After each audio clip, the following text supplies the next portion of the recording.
Bueno, pues estamos empezando a hacer este tipo de vídeos para iros mostrando poco a poco el material que nos va llegando, tan interesante que nunca tengo tiempo y nunca puedo enseñaros lo que nos llega.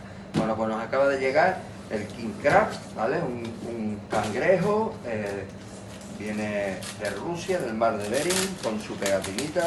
Y fijaos qué maravilla. Este es el tamaño, el más grande, ¿vale? Fijaros qué pedazo de tamaño.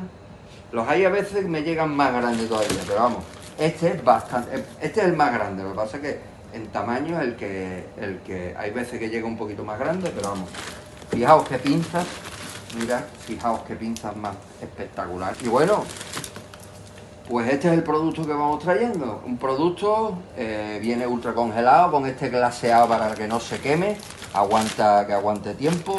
Y nada, siempre digo que para probarlo, pues nada más que tenéis que venir por aquí, ¿vale?